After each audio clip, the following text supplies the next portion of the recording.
पहला सवाल इस सेट का हम शुरू करते हैं। क्वेश्चन में कहा गया है एक स्कूटर का मूल्य 50,000 रुपए है, हर वर्ष इसके मूल्य में 12% की कमी आती है, तो 8 वर्षों के बाद में इसका मूल्य कितना होगा? सॉरी 2 वर्षों के बाद में इसका मूल्य कितना होगा? मैंने कहा यार स्कूटर की मूल्य कितनी है? 50,000। ठीक है, हर एक साल में 12% की कमी हो रही है, यानी 100 रुपए का अगर मान लीजिए सामान है तो 12 की कमी होने के बाद 88 हो रहा है। ये एक साल के बाद हो रहा है। अगले साल अगर हम बात करेंगे तो वैसे ही 100 रुपया का आर्टिकल है, 12 की कमी हो गई तो यहाँ पर 88 हो गया। चारों जीरो से मेरे भाई चारों जीरो कट गए। अब उसके बाद में 5 को किसी भी इवन संख्या से गुणा करने पे यूनिट जेड जीरो आता है। एक ही ऑप्शन ऐसा है जिसका यूनिट जेड जीरो है, ऑप्शन नंबर ए आंसर है। जैसा मैंने कहा ना कि ये हमने शुरुआत इसीलिए किया ताकि हम आपको काफी सारे कंसेप्ट बता पाएं, आपका समय बचा पाएं और आपके सिलेक्शन को सुनिश्चित करा पाएं। हमने खुद काफी सारे पेपर में जो है वो सिलेक्शन लिया है और इस मतलब सीरीज में हम आपको वो तरीके बताएंगे जो एक एस्पिरेंट का होना चाहिए पेपर के दौरान में। पढ़ा तो हम रैंकर्स गुरुकुल पर हैं ही और पूरा तरीके से बेसिक से आपको बता रहे हैं, लेकिन यहाँ पर आपको स्मार्ट अप्रोच के साथ में सभी सवालों को बताएंगे जो टाइम सेविंग कंसेप्ट होंगे और ये उससे भी ज्यादा महत्वपूर्ण है। ठीक है, आइए चलिए दूसरा सवाल। एक वस्तु को 900 रुपए में बेचने पर अर्जित लाभ उसी वस्तु को 450 में बेचने पर हानि के दोगुने के बराबर है। 25% का लाभ कमाने के लिए जो है यहाँ पर वस्तु को किस मूल्य पे बेचा जाना चाहिए? ये सवाल बटरफ्लाई कंसेप्ट के ऊपर में है, जिसमें हम सीपी को बीच में रखते हैं, जिसे हम लाभ में बेचते हैं वो राइट में, जिसे हम नुकसान में बेचते हैं वो पीछे। जब हमने 900 रुपए में बेचा था तो हमें प्रॉफिट हुआ था और जब हमने मेरे भाई 450 में बेचा था तो हमें लॉस हुआ था। क्वेश्चन में बोला गया था कि जो लाभ है ना वो यहाँ पर हानि का कितना है? 2 गुना है। यानी अगर 1 रुपया का हानि हुआ है तो लाभ हमारा कितना हुआ है? 2 का। इसमें क्या होता है, इन दोनों का जितना भी गैप है, कितने का गैप है? 450, उसको भाग कर दिया जाता है कितने में? उसको भाग कर दिया जाता है 2 जमा 1 3 यूनिट में। यानी ये 450 कितने हिस्सों में बढ़ गया? 3 हिस्सों में। मुझे यहाँ पर कितने हिस्सों का मान निकालना है? 1 हिस्सों का, तो इसको 1 से गुना करेंगे तो आ जाएगा 150। कितना आ जाएगा मेरे भाई? 150। तो सीपी का जो मान होगा यहाँ पर वो ये होगा 450 में वो 1 यूनिट यानी 150 को जोड़ दो तो सीपी निकल जाएगा। यानी सीपी हमारा कितना होगा? तो 450 में 150 को जोड़िए तो सीपी हमारा 600। ठीक है, अब बोला गया कि यदि आप उसे 25% के लाभ पर बेचेंगे, 25% का लाभ का मतलब यहाँ पर इस वस्तु को कितने बेचना? इसके 5/4 में बेचना, क्योंकि 25% की फ्रैक्शन वैल्यू 1/4 होती है, उसको बेचेंगे तो 5/4 काटोगे तो मेरे भाई 150 आएगा, 150 इंटू 5 750 होगा और ये सीपी किस में कन्वर्ट हो जाएगा? एसपी में कन्वर्ट हो जाएगा। तो इस बात का थोड़ा सा आपको ध्यान में लेके चलना है। ठीक है, आइए चलिए अगले सवाल की तरफ चलते हैं। अगला सवाल यहाँ पर देखते हैं क्या बोला गया। क्वेश्चन में कहा गया है कि कितने सालों में 1500 रुपया डबल हो जाएगा साधारण ब्याज पे यदि तुम मेरे भाई यहाँ पर 4% पे निवेश करते हो? मैंने कहा ये 15% या 1500 को हम नहीं जानते हैं, इससे हमें कोई मतलब नहीं है। बात सिंपल इतना है कि मेरा पैसा डबल होना चाहिए, तो वो कितने सालों में होगा? हमने कहा मान लीजिए कि मेरा प्रिंसिपल यहाँ पर 100% था और मेरा जो अमाउंट आया वो इसमें डबल हो गया, यानी 200% हो गया। इसका मतलब ब्याज के नाम पर हमने कितना कमाया? तो ब्याज के नाम पर हमने 100% कमाया है। भाई एक साल में 4% कमा रहा हूँ, तो ये बताओ कितने साल लग जाएंगे? तो बोलोगे सर 25 साल। ऑप्शन नंबर सी जो है वो हमारा क्या है? करेक्ट आंसर है। मतलब यहां पर आपको प्रिंसिपल की डेटा की आवश्यकता ही नहीं है। क्यों करेंगे यार? कुछ नया नहीं सीखा तो क्या सीखा? इसलिए हमने कहा ना कि ये 11 सेट बहुत महत्वपूर्ण होंगे। ये वो तरीके बताएंगे जो आपको पेपर में लगाना था, ना कि मेरे भाई बेसिक हम इसमें कोई भी बात करेंगे। ठीक है, आइए चलिए अगला सवाल यहां देखते हैं। कहा गया कि जेम्स ने साधारण ब्याज पर 600 रुपए और चक्रवृद्धि ब्याज पर 1200 रुपए दोनों ही 20% के ब्याज के दर पर दिया है, 2 सालों के लिए दिया है। तो वार्षिक रूप से निवेश किया है तो यहाँ अर्जित कुल ब्याज क्या होगा? यानी इस भाई ने 600 रुपए दिए और उसके बाद में यहाँ पर इसने 1200 रुपए दिए। गौर फरमाइएगा जनाब, यहाँ पर इस पैसे को सिंपल इंटरेस्ट पर दिया गया है, इस पैसे को कंपाउंड इंटरेस्ट पर दिया गया है। दोनों का रेट हमारा कितना है? तो दोनों का रेट हमारा 20% है और दोनों का समय कितना है? 2 साल। ठीक है ना। अब साधारण ब्याज पे जो ब्याज मिलेगा वो कितना मिलेगा? एक साल में 20%, तो 2 सालों में कितना? 40%। यानी जो ब्याज होगा वो कितना होगा? तो इस संख्या का 40% होगा। ठीक है, उसके बाद में अगर हम बात करते हैं चक्रवृद्धि के लिए, तो आप मुझे बताओ चक्रवृद्धि पर क्या होगा? 20% के हिसाब से 2 सालों का सक्सेसिव 44। इतना तो पता होगा, इतना तो यहाँ पर आप फास्ट कर ही सकते हैं। 10 का 2 साल 21 होता है, 20 का 2 साल 44 होता है। यानी हम बात करेंगे तो कितना हो जाएगा? तो बोलोगे गुरुजी 44%। बस मेरे भाई बात खत्म। ये साधारण का ब्याज है, ये चक्रवृद्धि का ब्याज है। आप यहाँ पर बस काट लीजिए। यहाँ पर देखेंगे तो कितना आ जाएगा आपका? 240 रुपए और यहाँ पर देखेंगे तो 12 चौके 48, 12 चौके 58, 52। मेरे भाई आपका बड़े प्यार तरीके से 768 आ गया। Option number D for Devsena correct answer है। ठीक है, तो 2 सालों का साधारण ब्याज यहां से निकाल लीजिए, 2 सालों का चक्रवृद्धि यहां से निकाल लीजिए और दोनों को जोड़ के अपना उत्तर कर लीजिए। आ जाओ चलो यहाँ पे नेक्स्ट क्वेश्चन की बात करते हैं। यूपी कांस्टेबल में पूछा गया है ये सवाल और परेशान कर सकता है, बट कोई बात नहीं, 2 सेकंड में हम इसे हल कर लेंगे। आप यहाँ पर देखिए x अपॉन वाई का मान दिया है, इक्वेशन दिया है और बोला है y का मान क्या होगा। जिसके सामने जो होता है वही उसका मान होता है। तो अगर x के सामने 4 है और y के सामने 5 है तो वही उसका मान होगा। तो 7 इंटू 4 हमारा कितना होना चाहिए? 28 होना चाहिए। उसके बाद में यहाँ पर 6 इंटू 5 कितना होना चाहिए? 30 होना चाहिए। कुल मिलाकर मेरे भाई कितना आएगा? तो 58 आएगा। कितना आएगा मेरे भाई? तो 58 आएगा। बट हमने यहाँ क्या देखा? यहाँ तो 58 का आधा दिया गया है, कितना? 29। इसका मतलब जो वैल्यू भी है तो वो क्या होगी? आधी। तो 4 का आधा हो जाएगा 2, 5 का आधा हो जाएगा 2.5। गौर से देखो किसका मान पूछा गया? y का। तो y का मान क्या होगा? 2.5। ऑप्शन नंबर ए आंसर है। ठीक है, पसंद आए तो वीडियो को सब्सक्राइब करने से पीछे नहीं हटना है, क्योंकि आपको नोटिफिकेशन तभी मिलेगा जब आप चैनल को सब्सक्राइब करोगे। तो रोज आपको नोटिफिकेशन जाएगा, भैया क्लास आपको अपलोड हो चुकी है, जल्दी से इसको देख लो और मैथ्स अपना सुधार लो। लेकिन वो तब जाएगा जब सब्सक्राइब कर लोगे। ठीक है, तो सब्सक्राइब कर लेना और लाइक कर देना वीडियो को भाई, अच्छा लगे तो। ठीक है, आओ चलो यहाँ पे नेक्स्ट क्वेश्चन की बात करते हैं। यहाँ पे नेक्स्ट क्वेश्चन यहाँ पढ़ते हैं। 6 नंबर सवाल क्या कहा है? राम ने 12,000 रुपए लगाकर व्यापार प्रारंभ किया। 6 महीने के बाद रहीम ने भी 15,000 लगाकर जो व्यापार साझा कर दिया। यदि वर्ष के अंत में राम को 6400 रुपए का लाभ प्राप्त होता है तो रहीम को कितना मिलेगा? पहली बात यहाँ पर आप मुझे बताइए क्या दोनों का समय बराबर है? बोलेंगे बिल्कुल भी नहीं। तो समय बराबर नहीं है तो कोई बात नहीं, सीधा हम प्रॉफिट का रेशियो लिखेंगे। प्रॉफिट बराबर क्या होता है? Investment into time. राम ने कितने रुपए लगाए थे? 12,000 लगाए थे। अगले व्यक्ति ने कितने रुपए लगाए थे? 15,000 लगाए थे। उसके बाद में यहाँ पर क्या बोला गया? राम ने इतने लगाए और 6 महीने के बाद रहीम इतना लगाया, और वर्ष के अंत की बात की गई है। इसका मतलब इस इंसान ने पूरे के पूरे 12 महीने पैसे लगाए हैं, लेकिन इससे 6 महीने के बाद ही आया, यानी इससे 6 महीने कम। यानी कितना महीना? तो 6 महीना। तो इसका प्रॉफिट इसका इन्वेस्टमेंट इनटू टाइम, और इसका प्रॉफिट इसका इन्वेस्टमेंट इनटू टाइम। ये तो ऐसे मुफ्त में कट गए 3 जीरो यहाँ पर। आप अगर काटोगे, देखो 6 से काटोगे तो 2 बार में आपका कटेगा भाई, 3 से काटोगे तो आप 4 बार में, और 3 से काटोगे तो यहाँ 5 बार में। 8 और 5 का प्रॉफिट ये साझा करेंगे। किस अनुपात में करेंगे? 8 और 5 का प्रॉफिट ये साझा करेंगे। बोला गया यदि वर्ष के अंत में राम को 6400 का लाभ हुआ तो रहीम को कितने का होगा? यानी इसकी वैल्यू कितनी है? तो 6400 है। ठीक है, तो यहाँ पर रहीम को कितना होगा? ये 8 का कितना गुना है? 8 गुना। तो 5 का 8 गुना कितना होता है? तो 40। मुफ्त में 2 जीरो है तो मुफ्त में 2 जीरो लगाइए। ऑप्शन नंबर ए, आओ कहीं घूमने चले, करेक्ट आंसर होगा। ठीक है, आइए चलिए अगले सवाल की तरफ बढ़ते हैं। और अगला सवाल देखते हैं यहाँ पर क्या बोला गया है। बोला गया कि सर 6 क्रमागत विषम संख्याओं का जो औसत है वो तो हमारा 68 है, उच्चतम और न्यूनतम संख्याओं के बीच का जो घन है, मतलब बीच का जो अंतर है, उनका घन बताइए।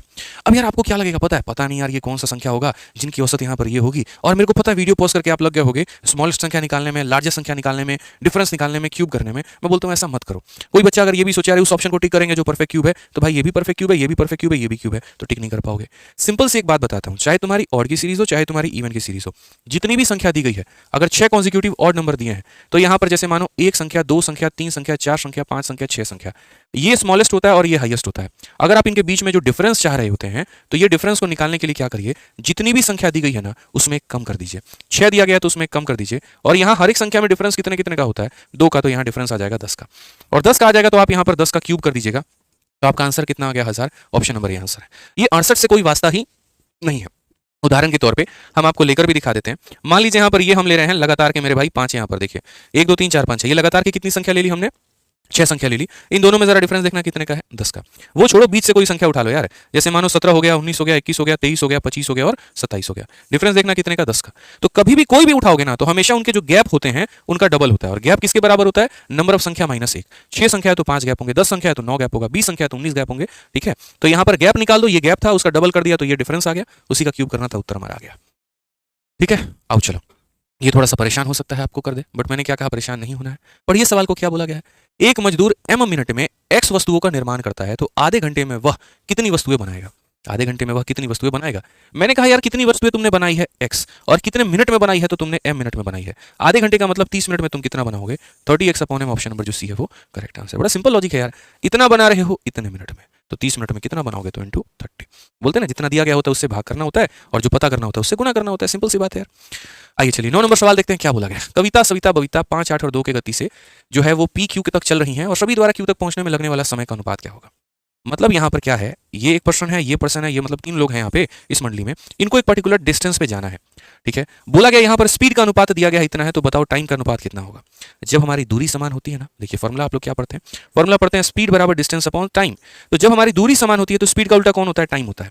यानी इन रेशियोज के उल्टा करने हैं। अब मेरे को पता है आप लोग यहाँ पर क्या करोगे, जो जनरल आप लोगों का तरीका होता है वो ये बोलते हो सर स्पीड का रेशियो है 5 8 और 2, तो टाइम का क्या होगा? इसका उल्टा। तो आप यहाँ पर एलसीएम लोगे, डिवाइड करोगे, इसको ढक के इसे मल्टीप्लाई करोगे, दुनिया के ये सारे नौटंकी बंद करो भाई मेरे। जब भी उल्टा करना होता है ना तो जरूरी नहीं है तीसरे वाले को ध्यान देना। आप इन दो को देखो, 5 और 8 है ना, तो 5 और 8 का उल्टा कितना होता है? 8 5। Option number B answer.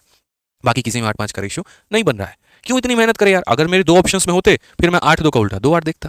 अगर मेरी किस्मत इतनी खराब होती कि वो भी मिल जाते फिर मैं 5 2 का उल्टा 2 और 5 का देखता। समझ रहे हो बात को लेकर? तो ये सारी बातें देखनी है। हालांकि फिर भी अगर आपका दिल कर रहा है कि नहीं भैया हमको तो बेसिक से ही जाना है, तो यहाँ पर ऐसा होता है जब भी रेशियोज के उल्टा करते हैं इसे ढकिए, तो 8 × 2 कितना आ जाएगा? 16। फिर उसके बाद यहाँ 8 को ढकिए, 5 × 2 कितना आ जाएगा? 8। फिर उसके बाद इसको ढकिए, 5 × 8 कितना हो जाएगा? 40। काट लीजिए जनाब, यहाँ पर आप 2 से काटेंगे 8 बार में, इसे काटेंगे 5 बार में, इसे काटेंगे 20 बार में, तब भी आपका वही रेशियो आएगा। ठीक है, तो क्यों जाना हर किसी को भाई? उल्टा होने का मतलब ए बी का उल्टा बी ए बी तो होता है, और फॉलो कर रहा था ना ऑप्शन नंबर बी, तो टिक क्यों नहीं किया? ऐसे ही पेपर में लगाना, नहीं तो बड़ी दिक्कत आएगी। अब यहाँ देखो क्वेश्चन में क्या बोला गया। इस क्वेश्चन में कहा गया कि 4 घंटे में एक नाव धारा के साथ में 12 किलोमीटर चलती है। समान समय में धारा के विपरीत जो है यहाँ पर वो चल रही है 6 किलोमीटर की दूरी। शांत जल में नाव की गति। आप ये बताइए, धारा के आप साथ चल रहे हैं तो कौन सी स्पीड निकलेगी? x + y। विपरीत चल रहे हैं कौन सी स्पीड निकलेगी? x - y। तो जब आप साथ चले तो वो वाली स्पीड ये थी, जब आप विपरीत चले तो वो ये स्पीड थी। स्पीड बराबर क्या होता है? तो स्पीड बराबर डिस्टेंस अपॉन टाइम होता है, यानी 12/4। 12/4 का मतलब कितना हो जाएगा? 3।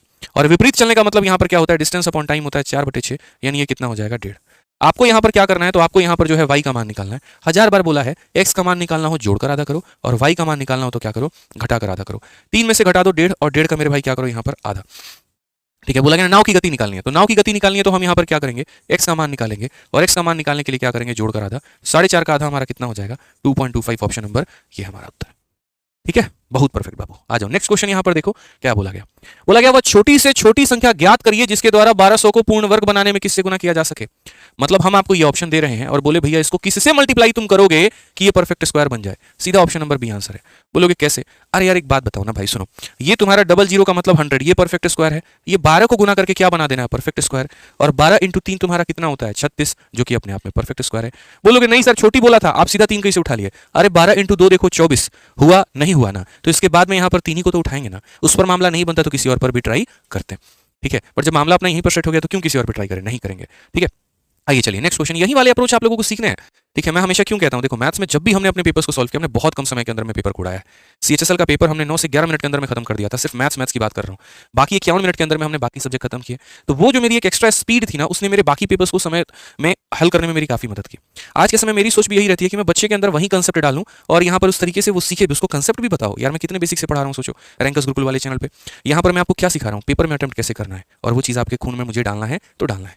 तभी आप वो अप्रोच लगाएंगे, तभी आपका सिलेक्शन होगा, तभी आपके पूरे नंबर आएंगे, और तभी आप बाकी सेक्शंस में बढ़िया से अटेम्प्ट कर पाएंगे। और वो सीखिए आप लोग, पूरे 11 सेट आप लोग देखिएगा तो आपका फायदा होगा। इसीलिए कहा था सब्सक्राइब कर लेना चैनल को।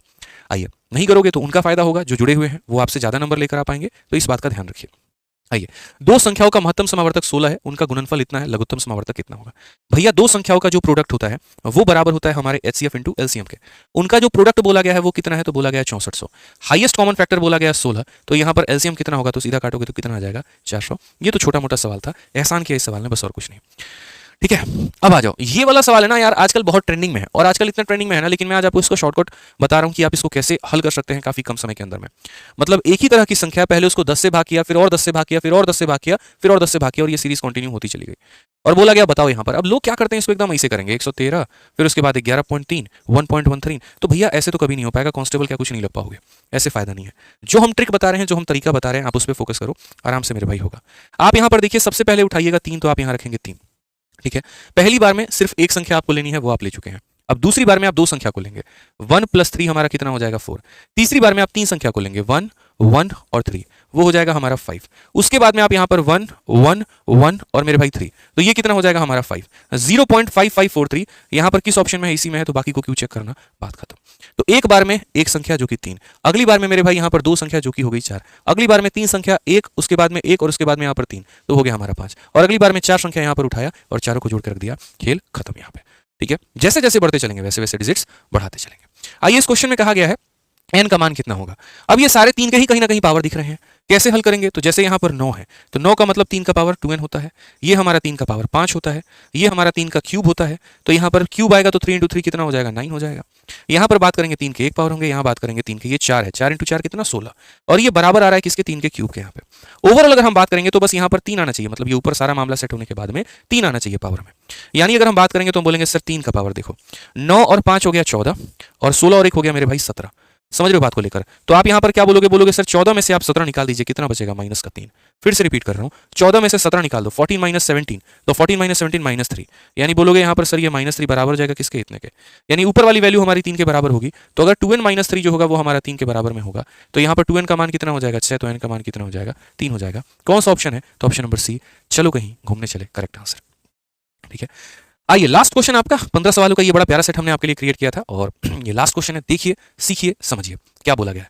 कहा गया कि एक आयताकार भूखंड की लंबाई और इसकी चौड़ाई से मेरे भाई 3 गुनी है, भूखंड का क्षेत्रफल इतना वर्ग मीटर है, तो इसका परिमाप कितना होगा। मतलब कोई ऐसा टुकड़ा है, ठीक है, इसकी जो लंबाई है चौड़ाई की 3 गुनी है, तो अगर ये x है तो ये कितना है, 3x है। तो बोला गया यहाँ पर इसका जो क्षेत्रफल है वो 768 है, तो 3x² का मान हमारा कितना है, तो 768 है। तो यहाँ से x² का मान अगर हम निकालेंगे तो बोलेंगे सर यहाँ पर जो हो जाएगा वो 256, तो x का मान हमारा कितना होगा, तो x का मान हमारा 16 हो जाएगा। अब x का मान अगर 16 हो जाएगा तो परिमाप पूछा गया है, परिमाप का मतलब यहाँ पर क्या होता है, 2 × लेंथ प्लस ब्रेथ, यानी हमारा हो जाएगा 4x। तो बोलोगे सर ये 8 × 16 हमारा कितना हो जाएगा, 128, यही हमारा करेक्ट आंसर है, ऑप्शन